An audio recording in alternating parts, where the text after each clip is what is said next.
Guys, I'm going to quickly show you some things in this lesson 7.5 expansion on conditions and ranges. This is going to be a quick video, although if you do get confused in any way, shape, or form, you can feel free to contact me and I can help you out better explaining what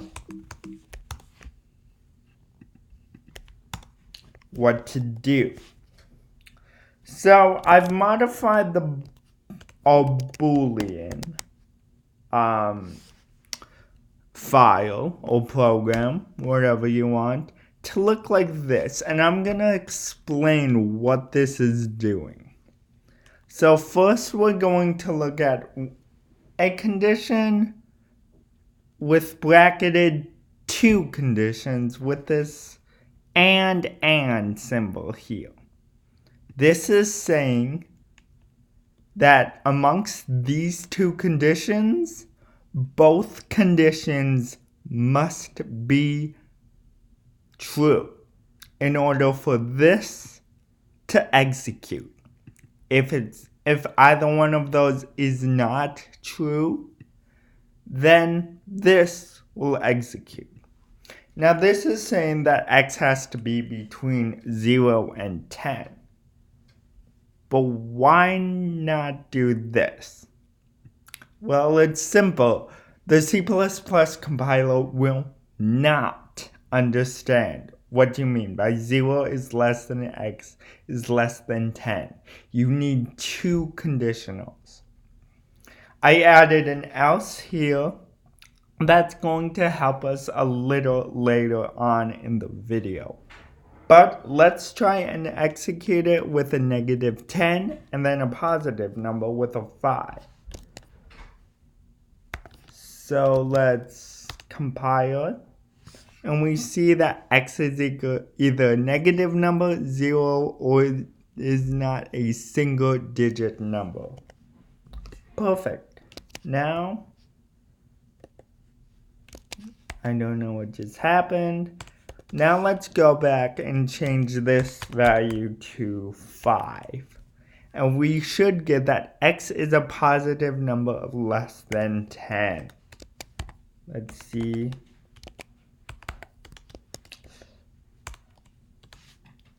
And yes, we do get x as a positive number less than 10 because in fact, x is a positive number less than 10. Let's slow down here and let me just briefly review what this and symbol means. This and symbol means that two conditions A must exist on both sides of the and. This symbol is known as the and% symbol.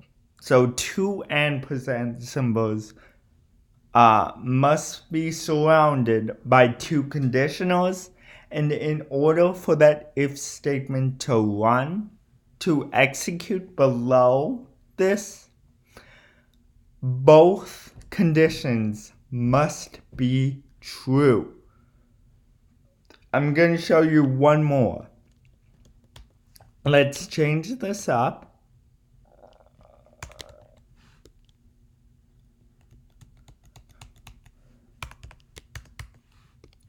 To an or. An or conditional basically states that one of these conditions has to be true.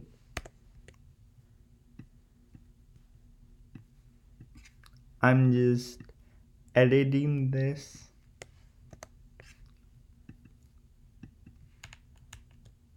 Real quick. So, what an or means is basically both conditions can be true or one condition can be true. But if both conditions are false, that means that the body below the if statement will not run. So in this case, if x is equal to 5, we know that x is not greater than 10 and x is not less than 0. So false, false. This code right here will not execute. So the else will execute. In fact, let's see if that works. And x is a positive number less than 10. Now let's do a giant number. Let's do 1,000.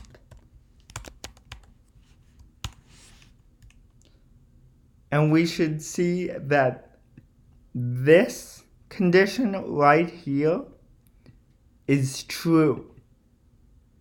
But this condition is false. But that doesn't matter because we have an or statement, not an and statement. So as long as one of the conditions is true, this will potentially run. It should run. Let's see what it does.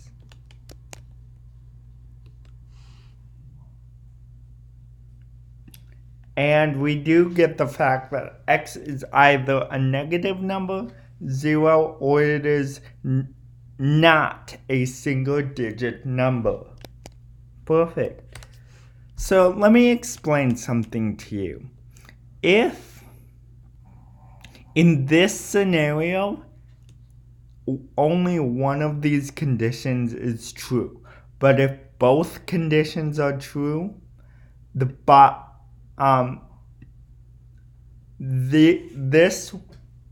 condition, this entire condition, will automatically translate to true. The only way that this condition cannot translate to true is if both conditions are false.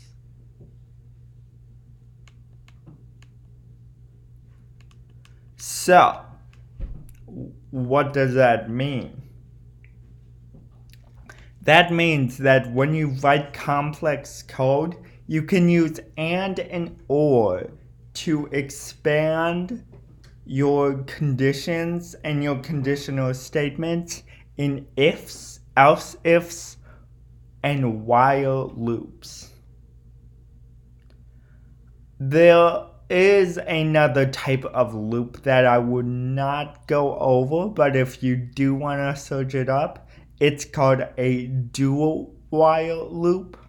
A do while loop is a loop that first executes the body and then checks a condition. A while loop checks the condition and then executes the body if the condition is true. But the do while automatically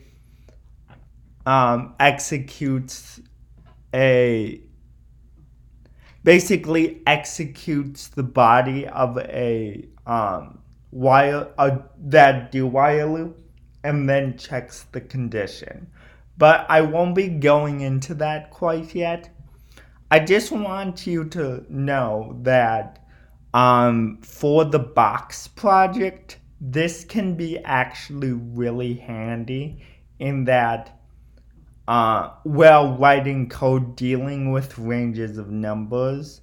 Per se, if you wanted to write from 32 to 212, you could do it using an and statement, or you could do it using an or statement.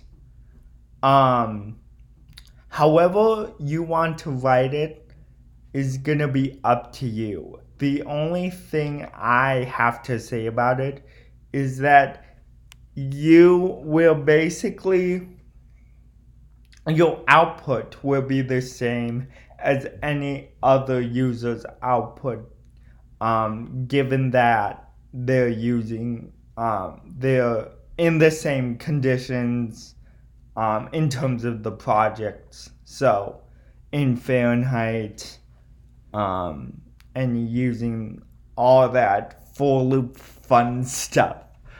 But as we get more in depth with coding, you'll see that using multiple conditions in an if statement is really helpful. So